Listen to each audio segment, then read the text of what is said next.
에베소서 5장 15절에서 21절 말씀 같이 보겠습니다. 에베소서 5장 15절에서 21절입니다. 한 절씩 서로 교독하도록 하겠습니다. 에베소서 5장 15절에서 21절입니다. 그러므로 여러분은 어떻게 행할 것인지 주의 깊게 살펴 어리석은 사람들 같이 살지 말고 지혜로운 사람들 같이 사십시오. 세월을 아끼십시오. 때가 악합니다. 그러므로 지각 없는 사람이 되지 말고 주의 뜻이 무엇인지 분별하십시오. 또한 술 취하지 마십시오. 잘못하면 방탕에 빠지기 쉽습니다. 오히려 성령으로 충만하게 되십시오. 여러분은 시와 참의와 신령한 노래들로 서로 화답하고 마음으로 주께 찬송하며 우리 주 예수 그리스도 이름으로 모든 일에 항상 하나님 아버지께 감사하고 함께 읽습니다. 그리스도를 경외함으로 서로 복종하십시오. 아멘. 바울은 예수 믿는 우리에게 끊임없이 중요한 것을 가르쳐주고 있습니다. 그것은 바로 내가 누구인가를 깨닫는 것입니다. 다시 말하면 성경에서 말하고 있는 정체성, 내가 누구 아는 것이 굉장히 중요합니다. 성경에서 우리를 누구라고 이야기합니까? 첫 번째는 하나님의 자녀라고 이야기합니다. 영접하는 자가 곧 그 이름 믿는 자들에게는 하나님의 자녀가 되는 권세를 주었으니 그렇게 세례요한은 선포했습니다. 예수 믿고 나면 우리 하나님의 자녀가 됩니다. 예수님 없을 때는 우리는 마귀의 자녀였고 세상의 자녀였지만 이제 예수 믿고 난 다음에 우리는 하나님의 자녀가 되었습니다. 두 번째로 성경이 우리를 누구라고 이야기합니까? 두 번째는 사랑받는 자녀다, 그렇게 이야기합니다. 이 사랑은 무조건적인 사랑입니다. 세상적인 사랑은 조건적인 사랑이지만 우리 하나님의 사랑은 무조건적인 사랑으로 우리를 사랑하고 계십니다. 이 사랑을 마음속에 받아들이면 누구든지 긍정적으로 자기를 바라볼 수 있습니다.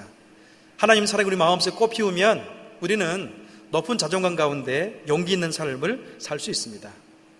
무조건적인 사랑은 뭐와 같습니까? 탕자가 집을 나섰다가 돌아오고 있는데요, 아버지가 멀리서 아들이 돌아온 것을 봤습니다. 그때 아버지는 어떻습니까? 열심히 달려가죠. 그 아들을 허깅합니다. 껴안아줍니다. 어찌 보면 탕자 같은 경우는 아버지의 돈을 가지고 가서 다 탕진했는데 그 아버지가 그 아들이 돌아올 때는 죄를 묻지 않았습니다. 너는 내 아들이다. 그리고 그 아들 어떻습니까? 잔치를 베풀어 줍니다. 그런 것처럼 우리 하나님 아버지의 사랑은 무조건적인 사랑입니다. 우리는 이 사랑을 받아들일 수 있다면 날마다 믿음 가운데 승리할 수 있고 용기를 얻을 수가 있습니다. 세 번째로 하나님의 사랑, 성경 안에서 우리는 누구인가요? 우리는 빛의 자녀라고 바울은 끊임없이 강조합니다. 세례요한은 예수님께서 이 땅에 오셨을 때 그는 세상의 빛이다, 그렇게 말씀했습니다. 빛의 효과는 어떤 건가요? 빛의 효과는 어둠이 짙을 때 나타납니다. 어둠이 짙을 때 우리는 길을 찾지 못하고 어둠 가운데 헤매지만 한 줄기 빛만 있어도 우리 갈 길을 알 수가 있습니다. 빛이 있으면 우리는 어떻습니까? 넘어지지 않습니다. 빛이 있으면 인생의 목표를 뚜렷이 바라보고 나갈 수가 있습니다. 빛이 없으면 사람은 타락하고요, 잘못된 길을 가게 되어 있습니다. 바울은 이야기합니다. 여러분은 이제 빛의 자녀이니 어둠의 일에 상관하지 말고 오히려 어둠의 일들을 꾸짖으십시오, 그렇게 이야기했습니다. 또 뭔가요? 빛의 열매는 모든 의로움과 선함과 진실함이다. 이 앞쪽 본문 가운데 그렇게 선포했습니다. 또 때가 되면 모든 어두운 것들, 더러운 말과 거짓된 말과 어리석은 말들은 드러날 때가 있을 것이다, 그렇게 선포했습니다. 우리는 예수 믿고 난 다음에는 하나님의 자녀가 되었습니다. 또 한 가지는 무조건적인 그분의 큰 사랑을 받고 있습니다. 또 어떤 게 있습니까? 우리는 더 이상 어둠의 자녀가 아니라 빛의 자녀가 되었다고 성경은 선포합니다. 어둠의 쓰레기 때문에 속임과 탈취, 조롱을 받으면서 살았지만 이제는 어떤가요? 빛 가운데 우리는 넉넉히 분별하면서 승리할 수 있다는 것을 오늘 본문에서 이야기하고 있습니다. 하나님의 자녀인 우리, 무조건적인 사랑을 받고 있는 우리, 빛의 자녀인 우리는 이제 오늘 본문에 보니까 어떻게 살아가야 되는가, 거기에 대해서 우리에게 가르쳐주고 있습니다. 오늘 본문 15절 말씀 같이 한번 읽어보겠습니다. 시작. 그러므로 여러분은 어떻게 행할 것인지 주의 깊게 살펴 어리석은 사람들 같이 살지 말고 지혜로운 사람들 같이 사십시오. 아멘. 바울은 에베소 교인들이 처해 있던 그 사회문화적인 환경 가운데 있는 그 틀 가운데 벗어나기를 원하고 있었습니다. 이 당시 에베소 그 지역 안에는요, 나름의 지혜가 있었습니다. 헬라 철학적인 지혜가 이들을 감싸고 있었는데, 이들이 갖고 있던 지혜는 어떤 건가요? 인간적인 지혜였습니다. 철학에서 난 지혜였는데 결코 이 안에는 생명이 있지 않았습니다. 그래서 바울은 생명 없는 사람들처럼 어리석은 사람이 되지 말고 이제는 지혜로운 사람이 되라고 이야기하고 있습니다. 에베소 교인들이 아니라 에베소 사람들은요, 무식한 사람들이 아니었습니다. 도리어 그들 속에는 아주 소중히 여겼던 헬라 철학이 있었는데 또 그 안에 지혜가 있었습니다. 그러나 이 지혜는요, 인간들 속에는 지혜로울지 모르겠지만 하나님에게는 여전히 어리석은 것이었습니다. 바울은 그래서 에베소 지역에 살고 있는 그 에베소 교인들에게 이야기하고 있는 거예요. 생명이 없는 어리석은 가운데 벗어나서 이제는 지혜롭게 살라고 우리를 권면합니다. 여러분, 바울이 이야기하고 있는 지혜로운 그 행위는 무엇입니까? 지혜로운 행위는 다른 것이 아닙니다. 일상의 삶 속에서 하나님과 함께 하고 있으니 그 말씀 가운데 살라고 이야기하고 있는 거예요. 우리가 믿음 생활하면 어떻습니까? 하나님은 우리와 동행한다고 성경은 끊임없이 말씀하고 있습니다. 하나님과 영적 교제가 단절되면요, 사람은 그때부터 어떻습니까? 어리석음으로 타락하게 되어 있습니다. 왜냐하면 빛이 없기 때문에 그렇습니다. 그러나 우리가 이제는 빛의 자녀가 되었기 때문에 하나님 말씀 가운데 어때요? 지혜로운 그 행위는 하나님 말씀을 따라 살아가는 것, 그게 바로 지혜로운 삶이라고 이야기하고 있습니다. 하나님의 빛의 자녀처럼 살아가는 것이 뭔가요? 지혜로운 삶입니다. 다시 말하면 하나님 말씀에 순종하는 삶이 지혜로운 삶이다, 그렇게 가르쳐주고 있습니다. 오늘 본문을 보면 바울이 지혜로운 삶에 대해서 몇 가지 이야기하고 있는데요, 첫 번째는 뭔가요? 때에 대한 지혜가 필요하다. 그 시간에 대해서 우리에게 이야기하고 있습니다. 16절 같이 한번 읽어보겠습니다. 시작. 세월을 아끼가 때가 악합니다. 세월 아끼십시오. 때가 악합니다. 그렇게 선포합니다. 기독교는 직선적인 역사관을 가지고 있습니다. 다시 말하면 지금 내가 여기 있지만 지금 내가 있는 나는 어제의 나가 아닙니다. 또 한 가지는 지금 내가 여기 있지만 내일로 가면 내일의 내가 아닙니다. 새로운 나를 또한 맞이하게 되어 있습니다. 다시 말해 우리에게 맡겨진 인생은요, 끊임없이 흘러가고 있습니다. 흘러간 인생은 어떻습니까? 다시 돌아오지 않습니다. 직선적 인생관은 뭐냐면 분명한 처음이고 끝이 있다는 것을 우리에게 보여준 것입니다. 그렇기 때문에 우리는요, 우리 인생 가운데 끊임없이 마지막을 바라보고 살아가는 그런 인생이에요. 불교에서 이야기하는 그런 윤회사관이 아닙니다. 다시 인간으로 태어나고 또 동물로 태어나 그런 인생이 아니라 한 번밖에 없기 때문에 정말 주의 뜻을 따라서 분명히 살아가야 된다. 그래서 우리에게 이야기하고 있어요. 우리에게 맡겨진 인생은요, 날마다 시간적으로 어떻습니까? 허비된 삶을 살아가고 있습니다. 삶으로 치면 낡아지고 있습니다. 무뎌지고 있습니다. 생명을 잃어가고 있습니다. 여러분, 시간이 왜 중요합니까? 만약에 어떤 사람이 돈이 있었는데요, 돈을 다 그냥 잃어버렸습니다. 강도가 다 빼앗아 갔어요. 그러면 그 사람은 어떻습니까? 열심히 노력하면 그 돈을 다시 모을 수가 있어요. 또 어떻습니까? 어떤 사람이 집이 있었습니다. 논밭이 있었는데요, 그 논밭을 다 탕진하고 말았어요. 그런데 그 사람이 다시 열심히 해서 노력해서 돈을 얻었습니다. 집을 삽니다. 논밭을 삽니다. 그러면 다시 얻을 수 있습니다. 그러나 여러분, 시간과 세월은요, 한번 흘러가면 어떤 것으로 살 수가 없는 것이 시간입니다. 그래서 오늘 본문에 보면 세월을 아끼십시오. 때가 악합니다. 그렇게 이야기합니다. 바울은 하나님 자녀로 살아간 우리가 어떻습니까? 지혜로운 삶이 필요한데 그 첫 번째는 뭐냐면 주어진 세월을 아끼는 것이 지혜로운 삶이다. 그렇게 이야기하고 있습니다. 우리가 살아가는 시기를 성경에서는 어떤 때라고 말합니까? 종말의 때라고 이야기합니다. 종말의 때는요, 심판이 가까운 때입니다. 또 한 가지는 종말의 때는 사랑이 식어진 때고 많은 유혹이 있는 그런 때입니다. 종말의 때 어떤 때입니까? 마치 소돔과 고모라 가운데 죄가 관영해서 심판이 임박했던 것처럼 우리는 그런 종말의 때를 살아가고 있습니다. 죄가 너무나 많이 관영해서 우리를 유혹하고 있고 우리를 넘어뜨리기 위해서 고난 가운데 들어가게 하고 있습니다. 왜 우리가 이 세월을 아껴야 됩니까? 때가 악하기 때문에 그렇습니다. 자칫 잘못하면 이 약한 세대 가운데 빠져서 나도 모르는 사이 어때요? 죄를 범하게 되어지고 유혹될 수 있다는 것을 우리에게 보여줍니다. 하나님은 저와 이를 구속하셨는데 무엇을 구속하셨습니까? 시간을 구속했습니다. 그래서 우리가 만약에 시간을 하나님 말씀과 잘 경영한다면 우리는 장소와 어떤 공간은 어때요? 내가 시간을 잘 경영함으로 말미암아 그곳은 거룩한 곳이 된다는 것을 우리가 알 수 있습니다. 만약에 우리가 매일매일 주어진 시간을 구별해서 살아간다면 우리 때문에 어떻습니까? 그 장소는 거룩하게 되어 있고요, 그 공간 또한 거룩하게 되어 있습니다. 어떤 공간이 거룩하다고 해서 거룩한 게 아니에요. 내가 그 시간을 거룩하게 살아가면 어때요? 우리 삶은 거룩한 삶으로 바뀌게 된 겁니다. 그래서 갈라디아 1장 4절 말씀 보면 바울은 좀 더 구체적으로 시간에 대해서 우리에게 말씀합니다. 같이 한번 읽어보겠습니다. 시작. 예수 그리스도는 하나님 곧 우리 아버지의 뜻 따라 악한 세대에서 우리를 건져내시려고 우리를 대신해서 자신의 몸을 내어주셨습니다. 아멘. 여러분 4절 말씀을 자세히 한번 봐보십시오. 예수 그리스도는 하나님 곧 우리 아버지의 뜻을 따라 이 약한 세대에서 우리를 건져내시려고 대신 그분은 십자가를 졌다고 이야기하고 있습니다.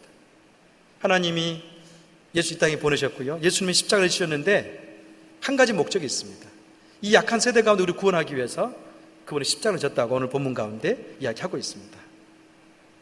그래서 우리가 하나님 뜻대로 우리의 시간을 활용하면서 종말의 때를 잘 산다면 어떻습니까? 우리는 시간을 하나님의 그 거룩한 타이밍으로 돌려줄 수 있다는 것을 오늘 본문에서 이야기하고 있습니다. 오늘 읽었던 16절의 말씀 보면 시간 아끼라 그 표현이 있는데요, 이것은 어떤 거냐면 상업적인 그런 용어를 빌려왔습니다. 다시 말하면 어떤 상인이 팔 물건이 있습니다. 그 물건을 팔아서 이윤을 남겨야 되는데요, 그 물건을 잘 팔기 위해서 어떻습니까? 물건을 팔 그 기회를 잘 활용을 해야 됩니다. 그 기회를 잘 활용하는 것, 그 자체가 세월을 아낀다는 원어적인 의미입니다. 하나님께서는 저와 여러분에게 아주 값진 상품을 맡겨줬죠. 그 상품이 뭡니까? 우리 인생이라는 상품입니다. 이 인생의 상품을 잘 활용해서 많은 열매를 얻어야 되고 또한 이윤을 창출해야 됩니다. 그런 의미에서 우리는 이 세월을 잘 활용을 해야 된다는 그런 의미가 그 안에 있습니다. 우리에게 주어져 있는 인생의 기회란 결코 두 번 오지 않습니다. 딱 한 번 옵니다. 그런데 이 인생을 살아갈 때 우리는 악한 그런 세대 가운데 살아가고 있습니다. 너무나 많은 유혹이 있고 때로는 어떻습니까? 우리 이끄는 그런 사단적인 유혹도 있습니다. 그때 우리는 아주 적극적으로 우리 인생을 잘 투자해서 영적 싸움 가운데 승리하면서 열매를 맺어야 된다, 그런 의미를 우리에게 주고 있습니다. 여러분, 어느 시대건 교회가 존재한 그 시대는요, 환영받는 그런 시대는 없었습니다. 교회가 존재하는 시대는요, 항상 악한 시대였습니다. 여러분, 성도가 살아간 시대 어떻습니까? 좋은 시대 없었습니다. 항상 타락한 세상이었고 악한 시대였습니다. 그 시대마다 그러나 하나님이 세워준 사람들은요, 그 아까 싸워서 승리했습니다. 그래서 교회는 어떻습니까? 지금도 망하지 않고 더 부흥되고 있다는 것을 우리가 알 수 있어요. 사랑하는 성도 여러분, 하나님께는 저와 여러분 어떤 인생의 기회를 주었습니까? 어떤 분은 분명히 그 목적을 알고 있을 겁니다. 그러나 우리는 약한 세대를 살아가고 있습니다. 세월 아끼라, 이 말은 다른 것이 아닙니다. 여러분에게 주어지는 시간을 잘 활용해서 하나님 원하는 그런 열매를 맺어가라, 그런 의미입니다. 우리는 빛의 자녀입니다. 어둠의 자녀처럼 어둠의 열매를 맺는다면 우리는 시간을 허비하고 있는 겁니다. 그러나 우리가 하나님의 빛의 자녀로서 성령 충만하고 말씀이 충만해서 빛의 그 열매를 만들고 있다면 우리는 시간 어떻습니까? 지금 아끼고 있는 겁니다. 그래서 바울은 또한 갈라디아 6장 9절 10절에 그렇게 때에 대해서 이야기하고 있습니다. 좀 더 읽어보겠습니다. 시작. 선한 일을 하다가 낙심하지 마십시오. 포기하지 않으면 때가 이르면 거두게 될 것입니다. 그러므로 기회가 닿는 대로 모든 사람에게 선한 일을 하되 특히 믿음의 가족들에게 하십시오. 아멘. 여러분, 바울 어떻게 이야기합니까? 포기하지 않으면 때가 이르게 될 것이고 열매를 거둘 겁니다. 그렇게 이야기하고 있습니다. 그러면서 무엇을 이야기합니까? 그러니까 선한 일을 하는 것이 성도의 목적이라고 이야기하고 있습니다. 사랑하는 성도 여러분, 우리는 빛의 자녀지만 이 세대는 악합니다. 우리는 빛이지만 이 세상은 어둡습니다. 세월을 아껴야 됩니다. 어떻게 아낍니까? 빛의 자녀로서 그 자녀답게 산다면 세월을 아끼는 겁니다. 두 번째로, 우리가 이제 구원받은 하나님 백성으로서 지혜로운 삶을 산다는 것은 무슨 의미가 있습니까? 두 번째는 분별하는 삶을 산다는 의미가 있습니다. 17절 말씀 같이 읽어보겠습니다. 시작. 그러므로 죄가 없는 사람이 되지 말고 주의 뜻이 무엇인지 분별하십시오. 아멘. 여기서 말하는 분별 어떤 건가요? 행위 가운데 분별을 이야기하고 있습니다. 믿는 성도로서 분별하는 삶을 살기 위해서는요, 무엇이 필요합니까? 선택을 잘해야 됩니다.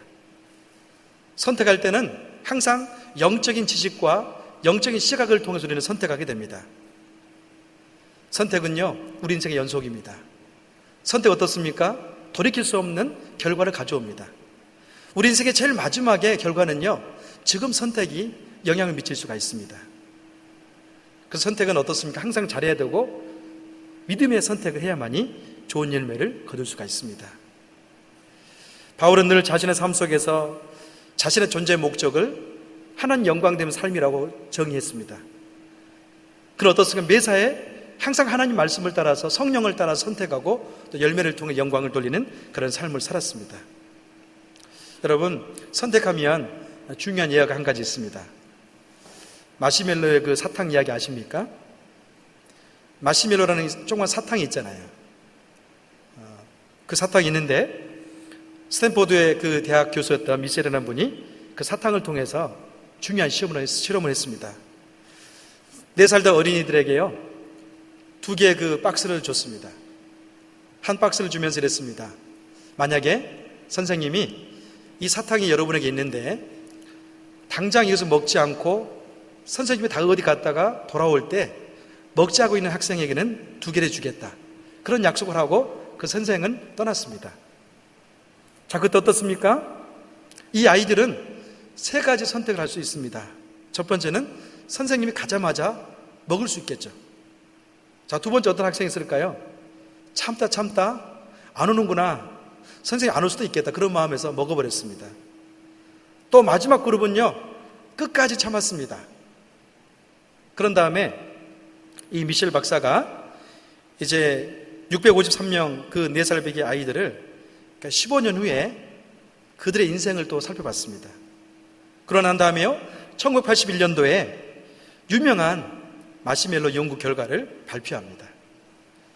그 가운데 2부를 딱 나누고 있는데 선생님이 가자마자 유혹을 참지 못하고 그냥 먹어버렸어요. 어땠을까요? 맛있었겠죠. 정말 맛있다. 또 어떤 사람은 정말 참았습니다. 그랬는데 15년 후에 이제 그 성인 된 후에, 중년 된 후에 그들이 중년이 되었을 때 살펴보니까 10대 때는요, 먹지 않았던 학생들은 자기 절제력이 있었습니다.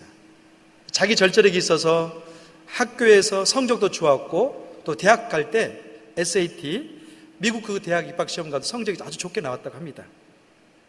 그러나 그 순간 참지 못해 먹었던 학생은요, 그렇지 않았습니다. 또 40대 중반 됐을 때 그들 인생을 살펴보니까 2가지의 부류가 나타납니다. 즉각적으로 먹어봤던 학생들은요, 비만과 약물 중독, 사회 부정으로 인해서 힘들어했습니다. 그러나 참았던 학생들은요, 그렇지 않았습니다. 그 인생의 절제력이 결국에는 발동되어져서 좋은 회사를 다닐 수 있었고 좋은 열매가 많이 있었다는 것을 그 마시멜로 사탕 이야기에서 이야기하고 있습니다. 지금 하고 있는 일이 매우 재미있지만 때로 어떻습니까? 미래적인 가치를 위해서 이 재미를 포기할 수 있는 그런 사람. 또 어떻습니까? 지금 하고 있는 일이 너무나 힘들어요. 그러나 미래를 생각했을 때 이것은 필요한 거예요. 거기에 참고 있는 사람. 그 사람들은 미래에 큰 가치를 발견할 수 있다는 겁니다. 마시멜로에 그냥 먹는 것과 먹지 않는 것, 먹지 않고 기다리는 것은 우리와 어떤 연관이 있습니까? 어린아이들의 충동적인 선택과 충동적이지 아니하고 참는 그들과 어떤 차이점이 있습니까? 이것은 우리에게 두 가지 영적인 중요한 교훈을 던져주고 있습니다. 그것은 뭔가요? 항상 결과는 정직하다. 결과는 속이지 않는다는 것을 우리에게 이야기하고 있습니다. 또 한 가지는 어떻게 하면 현실의 유혹을 넘어서 하나님의 것을 선택할 것인가, 거기에 대한 고민이 있지 않을 수 없습니다. 우리는 구원받은 하나님 자녀이지만 하루하루 영적인 분별력 있는 삶을 살아야 합니다. 자, 그래서 무엇이 필요할까요? 훈련이 필요합니다. 우리는 말씀 훈련이 필요합니다. 때로는 기도 훈련이 필요합니다. 때로는 어떻습니까? 말씀 한 절을 가지고 깊이 묵상하는 그런 훈련이 필요합니다. 여러분, 훈련이라는 것은 젊은 사람, 학생들이 받는 게 아닙니다. 우리가 무덤에 들어갈 때까지 훈련은 필요합니다. 영적 훈련이 이렇게 필요합니다. 영적 훈련을 통해서 어떻습니까? 우리는 육의 것들을 벗을 수가 있고 영적인 사람으로 하나하나 변화될 수 있다는 것을 알 수 있습니다. 사람이 어렸을 때 욕구를 참지 못하면 어떻습니까? 성장에서도 그 욕구욕은 그대로 있습니다. 그러나 우리는 이제 이 모든 것 가운데 절제력이 있고 또 인내가 있기 위해서는요, 영적 체험과 더불어서 말씀 훈련이 꾸준히 쌓였을 때 새로운 삶을 살 수가 있습니다. 여러분, 우리가 믿음생활 할 때 삶 속에서 어떤 사람이 분별력 있는 사람인가요? 저는 다른 사람이 아니라고 생각합니다. 항상 믿음으로 자기 내면을 돌아보고 또 믿음으로 자기에게 주어져 있는 그 여건들, 일들을 바라볼 수 있는 사람이 분별의 사람입니다. 고린도후서 13장에서 그렇게 말씀합니다. 같이 한번 읽어보겠습니다. 시작. 여러분이 믿음 가운데 있는지 여러분 자신을 살피고 계속해서 시험해 보십시오. 예수 그리스도께서 여러분 안에 계심을 스스로 알지 못합니까? 그렇지 않으면 여러분은 하나님께 인정받지 못한 사람들입니다. 나는 여러분이 우리가 하나님께 인정받지 못한 사람들이 아니라는 것을 알길 바랍니다. 아멘. 바울은요, 이 분별을 이야기할 때 믿음에 대해서 이야기하고 있습니다. 다시 말하면 여러분이 믿음에 있는가를 시험하십시오. 그렇게 이야기하고 있습니다. 이것은 너무나 우리 내면 안에 찔림을 주는 말씀입니다. 여러분이 믿음 안에 있는가를 시험해 보십시오.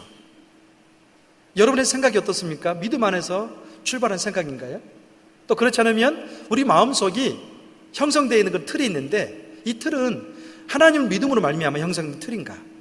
그렇지 않으면 매일매일 말도 하고 행동도 하잖아요. 그 말과 행동 가운데 믿음을 쫓아 이루어지고 있는가? 그 살펴보라고 이야기하고 있습니다. 이 시대의 거룩함을 선택한다는 것은요, 참 어려운 겁니다. 또 한 가지는 이 시대에 분별을 선택한다는 것은 때로는 손해를 의미하기도 합니다. 그러나 과감하게 하나님 말씀 가운데 거룩을 선택한다면 결과는 값진 열매가 있을 겁니다. 오늘 본문 가운데 우리에게 그에 대한 도전을 주고 있습니다. 세 번째로 지혜로운 삶의 형태는 어떤 겁니까? 성령 충만한 삶이라고 이야기합니다. 18절 말씀 같이 읽어보겠습니다. 시작. 또한 술에 취하지 마십시오. 잘못하면 방탕에 빠지기 쉽습니다. 오히려 성령으로 충만하게 되십시오. 아멘. 바울은 술 취함과 성령 충만을 서로 대조하고 있습니다. 성령 충만은 어떤 건가요? 성령 충만은 하나님의 역사로 충만한 겁니다. 성령 충만은 하나님 말씀 우리 내면이 충만하게 차 있는 겁니다. 또 성령 충만 어떤 건가요? 하나님의 빛으로 내 내면이 가득 차 있는 겁니다. 믿음으로 가득 차 있는 것이 성령 충만입니다. 반면에 술 취함은 뭡니까? 술 취함은요, 세상 그 타락의 문화를 대표하고 있는 겁니다.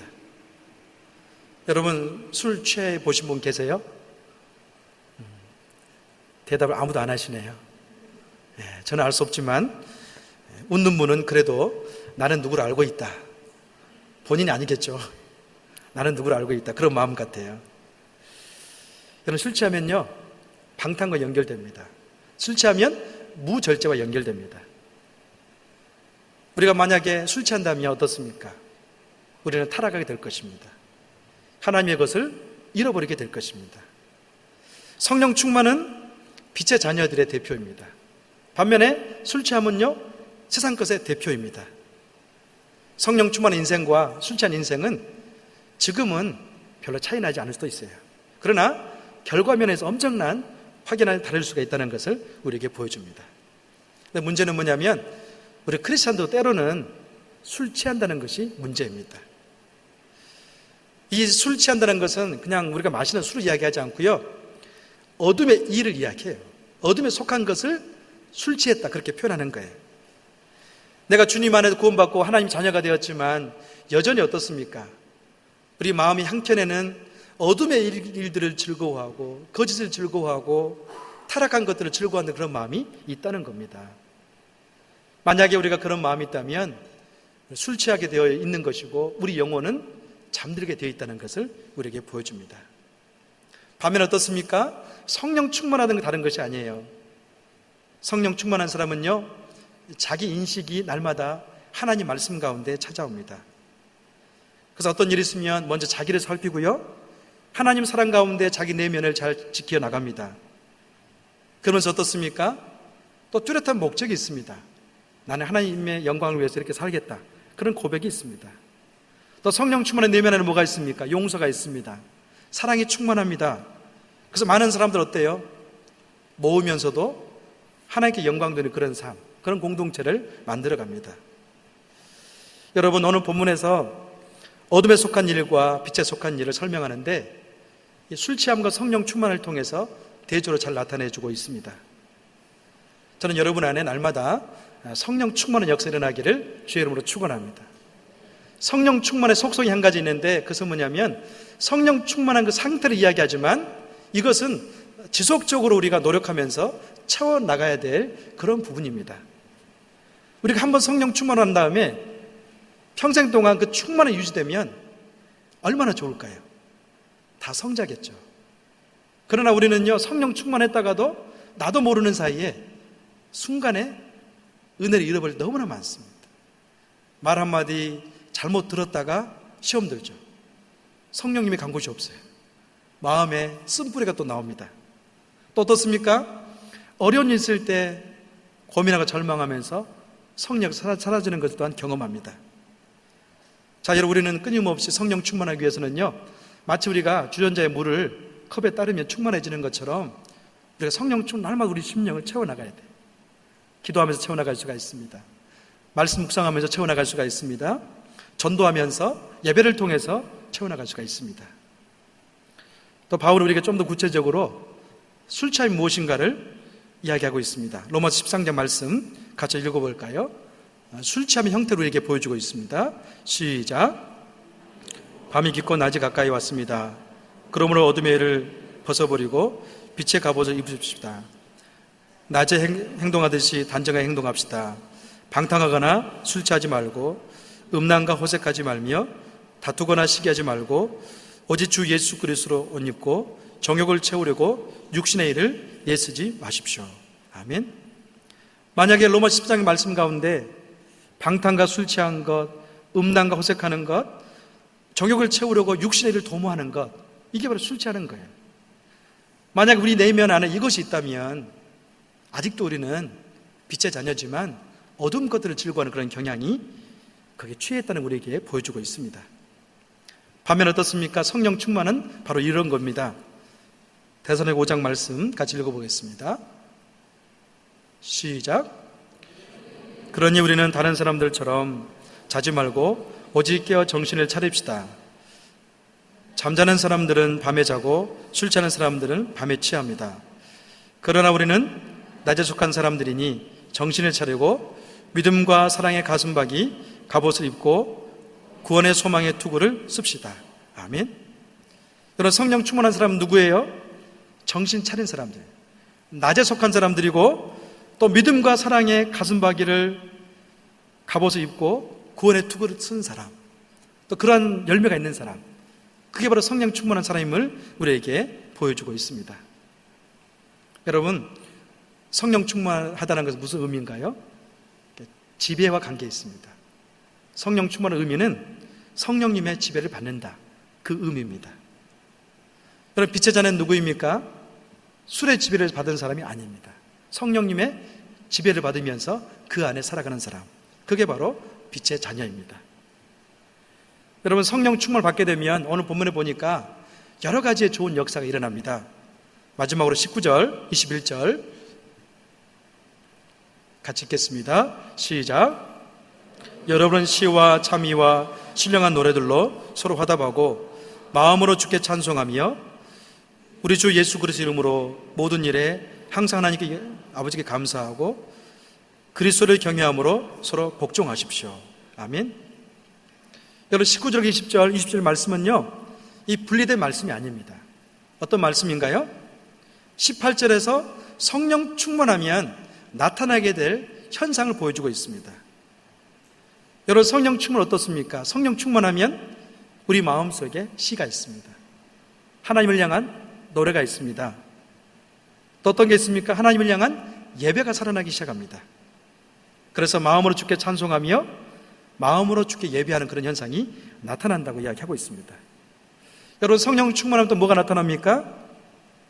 감사가 생기기 시작합니다. 나를 알기 시작합니다. 하나님은 내가 정말 감사하구나. 나는 그런 존재 아니었지만 하나님이 나에게 은혜를 베풀어 주셔서 이런 존재가 되게 했구나. 감사하는 그런 마음이 생기기 시작합니다. 또 성령 충만하면 어떻습니까? 그리스도를 경외함으로 서로 순종하고 서로 복종하기 시작합니다. 그런 공동체는요, 서로 화평이 있고 서로 하나가 됨이 있고 하나님 그 따뜻한 그런 공동체가 될 것입니다. 성령님은 하나가 되게 하는 영입니다. 사랑하는 여러분, 성령 충만하시기를 주의 이름으로 축원합니다. 교회가 성령 충만하면요, 그때부터는 교회 문제는 없어지기 시작합니다. 서로 양보하고 서로 배려하고 서로 사랑하고 서로 열정적으로 기도하기 시작합니다. 여러분, 성령 충만은 어떻습니까? 여러분 가정 안에 예배가 살아나기 시작합니다. 서로 이야기합니다. 모였을 때 세상 이야기가 아니라 서로 찬양하게 되어지고 예배가 살아나는 놀라운 역사가 성령 충만할 때 일어납니다. 여러분, 개인의 인생 가운데 또한 성령 충만하면 어떤 마음이 생깁니까? 찬양이 생기죠. 설거지할 때도 보면은 그냥 설거지하지 못합니다. 찬양을 듣고 한다든지 막 설거지하면서도 찬양하면서 그런 역사가 일어납니다. 여러분, 성령 충만하면서 운전하면 어떨까요? 운전대 닫고 막 찬양이 흘러나올 겁니다. 막 때로는 기도가 막 터져 나올 겁니다. 그게 바로 성령 충만의 역사입니다. 우리 빛의 자녀는요, 술 취함으로 살아서는 안 되고 성령 충만으로 살아야 된다는 것을 우리에게 계속해서 이야기하고 있습니다. 사랑하는 여러분, 우리의 인생 가운데 날마다 성령 충만을 구하는 역사들이 일어나기를 주의 이름으로 축원합니다. 우리의 힘으로는 우리의 변화는 불가능합니다. 우리의 힘으로는 우리의 성숙은 절대 일어나지 않습니다. 우리는 빛의 자녀이기 때문에 그분의 영으로 충만했을 때 변화와 성숙이 일어날 수가 있습니다. 여러분, 한 부분 인생 어떻습니까? 잘 살아야 되죠. 성령 충만하면 우리는 이 악한 세대 가운데서도 악한 세대를 이기면서 서로 아끼는 그런 삶을 살 수가 있습니다. 저는 여러분 안에 이런 역사들이 끊임없이 일어나기를 주의 이름으로 축원합니다. 이 시간 같이 기도하겠습니다.